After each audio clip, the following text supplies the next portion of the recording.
अपनी मृत्यु का बदला बाली ने श्री राम से इस तरह से लिया। वानर राज बाली किष्किंधा का राजा और सुग्रीव का बड़ा भाई था।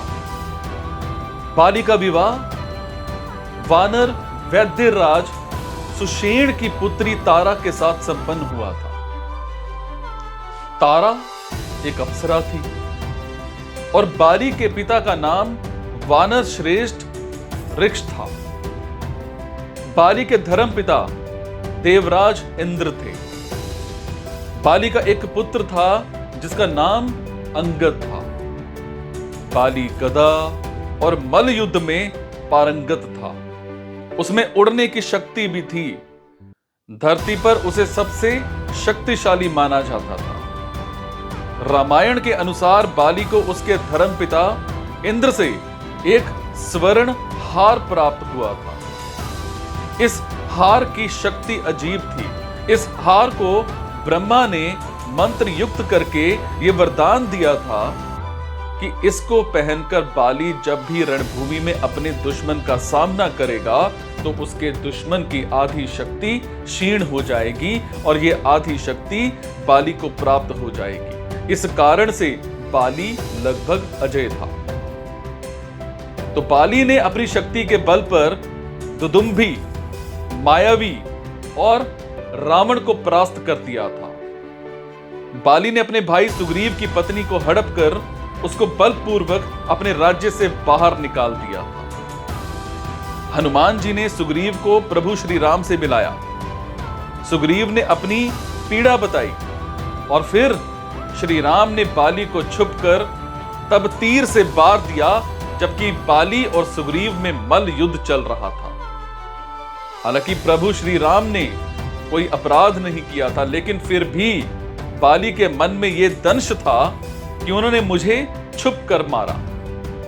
जब प्रभु श्री राम ने कृष्ण अवतार लिया तब इसी बाली ने जरा नामक बहेलिया के रूप में नया जन्म लेकर प्रभाव क्षेत्र में विषयुक्त तीर से श्री कृष्ण को हिरण समझकर तब मारा जब वो एक पेड़ के नीचे योग निद्रा में विश्राम कर रहे थे।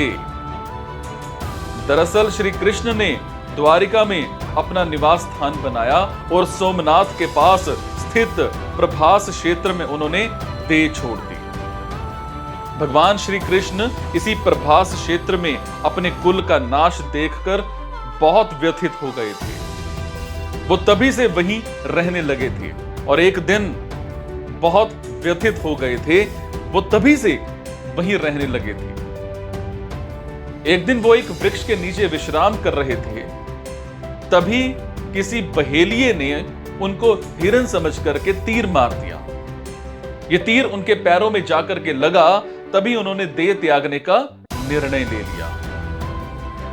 पौराणिक मान्यताओं के अनुसार प्रभु ने त्रेता में राम के रूप में अवतार लेकर बाली को छुप करके तीर मारा था।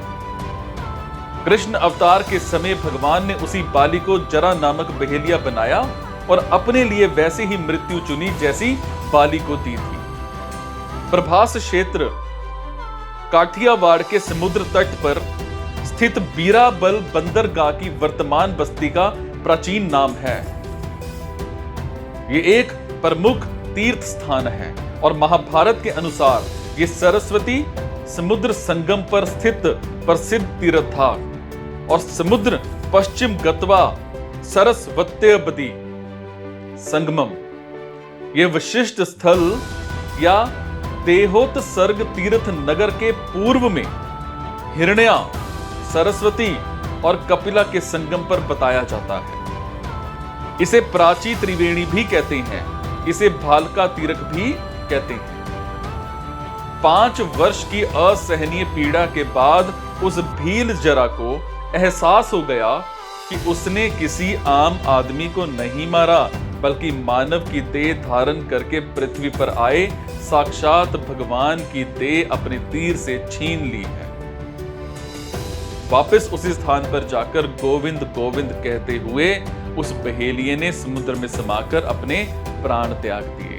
जिस स्थान पर जरा ने श्री कृष्ण को तीर मारा उसे आज भालका तीर्थ कहा जाता है। वहां बने मंदिर में वृक्ष के नीचे लेटे हुए कृष्ण की आदम कद प्रतिमा है। उसके समीप ही हाथ जोड़े जरा खड़ा हुआ है। जय श्री कृष्ण।